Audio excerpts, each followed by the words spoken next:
Consider करते हैं एक लॉन्ग लूजली वूंड स्प्रिंग। ये रहा ये स्प्रिंग, इस तरीके से होता है। बुक में तो कुछ मतलब पता नहीं कौन सी शक्ल बनाई हुई है, लेकिन एक लॉन्ग लूजली वूंड स्प्रिंग है जो फास्टन हुआ है, एक दीवार से अटका हुआ है और मतलब दीवार से लगा हुआ है, ठीक है, और प्लेस एक स्मूथ फ्रिक्शनलेस हॉरिजॉन्टल टेबल पे। ये जो विंडिंग्स हैं, ये रही विंडिंग्स इस स्प्रिंग की, ये इक्वली स्पेस हैं। स्प्रिंग और नॉर्मल पोजीशन पे आप देखें, इसकी विंडिंग्स जो हैं वो इक्वली स्पेस हैं। थोड़ा सा आप पुल करेंगे, जिसका फ्री एंड है, यहाँ से पुल किया, ये रहा लिखा हुआ, पुल करेंगे। जब इसको पुल करेंगे स्प्रिंग को, और फिर पुल करने के बाद उसको रिलीज़ करेंगे, तो हम ये देखेंगे कि जो डिस्टेंस है विंडिंग्स का उस एंड पे जो कि फ्री है, वो एंड नहीं जहाँ से दीवार से अटैच है, नहीं, वो एंड जो कि फ्री है, जहाँ से हम खींच रहे हैं, उधर जो डिस्टेंस है पुल की वजह से बढ़ जाएगा। अगर मैं इस स्प्रिंग को रुकें, इस स्प्रिंग को ऊपर की तरफ खींचूंगी तो यहाँ पर डिस्टेंस बढ़ेगा।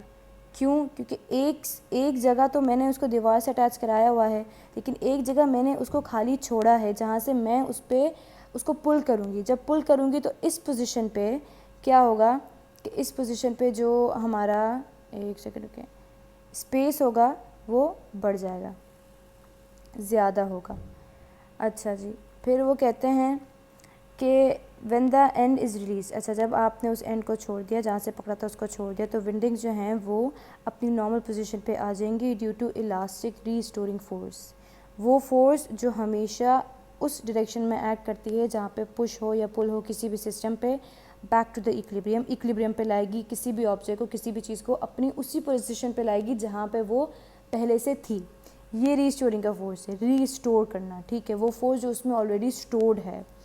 अच्छा, फिर वो कह रहे हैं कि उसी वक्त जब हम एडजॉइनिंग विंडिंग्स, अच्छा वो देखें यहाँ पर ये कुछ जो इसके बराबर की जो विंडिंग्स हैं उसको भी अपने साथ लेगी, यानी कि कहने का मतलब ये है कि एट द सेम टाइम कुछ एडजॉइनिंग विंडिंग्स को भी ड्रैग करेगी।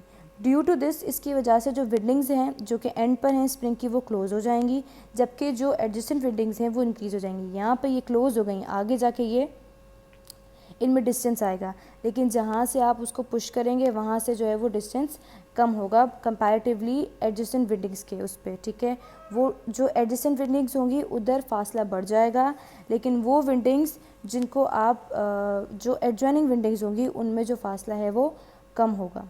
ये जो इलोंगेटेड, खिंची हुई लंबी, इलोंगेटेड मतलब लंबी, जो लंबी विंडिंग्स हैं ये ड्रैग करेंगी, विंडिंग्स ड्रैग ये एडजेसेंट विंडिंग्स को ड्रैग करेंगी और इसको हम कहेंगे रेयर फैक्शन। ये रहा, ये एडजेसेंट विंडिंग्स को उन्होंने ड्रैग किया, खींचा, तो ये रेयर फैक्शन हो गया। या फिर इलोंगेशंस, वो रीजन्स जहाँ पर इंटर विंडिंग को दौरान मतलब बीच में, ठीक है, वो डिस्टेंस, वो रीजन्स जहाँ पर इंटर विंडिंग्स जो हैं, इंटर विंडिंग का डिस्टेंस जो है वो कम है उसकी नॉर्मल से, तो हम उसको कहेंगे कंप्रेशन या फिर कंडेंसेशन। देखें, कंप्रेशन का मतलब ये होता है आप उसको कंप्रेस कर रहे हैं, रेयर फैक्शन का मतलब होता है रिलीज़ होना, ठीक है। ये ऑब्जर्व होगा कि जो कंप्रेशंस हैं और रेयर फैक्शंस हैं वो ट्रैवल करेंगी along the spring in the direction जहाँ पे डिस्टर्बिंग फोर्स अप्लाई की है, और वो क्या फोर्स है, हमारा जो हमने अपने हाथ से जो पुल किया है। ये स्प्रिंग और कंप्रेशंस और रेयर फैक्शंस जो हैं वो फिगर 12.8 में आपको शो हैं। अब इसकी एक और जो है वो मज़ीद उन्होंने आगे तफसील बताई है, लेकिन यहाँ पे मैं बताऊँ कि इलोंगेटेड विंडिंग्स, वो विंडिंग्स जो इलोंगेटेड हैं, जो लंबी हैं, उन्हें हम कह रहे हैं रेयर फैक्शन या फिर इलोंगेशंस। लेकिन वो रीजन्स जहाँ पे इंटर विंडिंग डिस्टेंस कम है, यानी कि जो विंडिंग्स के बीच में फासला कम है, उसको हम कह रहे हैं कंप्रेशंस। देखें, आप कंप्रेस कर रहे हैं तो लाजमी सी बात है जब कंप्रेस करेंगे तो डिस्टेंस कम होगा, लेकिन जब आप उसको रिलीज़ करेंगे, रेयर फैक्शन होगी, तो डिस्टेंस ज़्यादा होगा, ठीक है। यहाँ पे कंप्रेस करें, कोई किसी भी चीज़ को आप दबाते हैं, कंप्रेस करते हैं तो डिस्टेंस कम होता है, लेकिन जब आप रेयर फैक्शन करते हैं स्प्रिंग में तो डिस्टेंस ज़्यादा होता है। फिर वो कह रहे हैं कि द वाइड स्पेसेस, ये जो वाइड स्पेसेस हैं ये इंडिकेट कर रही हैं रेयर फैक्शंस को, और क्लोज स्पेसेस, ये जो क्लोज स्पेसेस हैं ये इंडिकेट कर रही हैं कंप्रेशंस को। अब हम कंसिडर करते हैं एक और एग्जांपल जो कि है रेलवे इंजन की, जो कनेक्ट है 3 बॉगीज़ से। ये रही 3 बॉगीज़, 1 2 3, और ये ई यानी कि इंजन।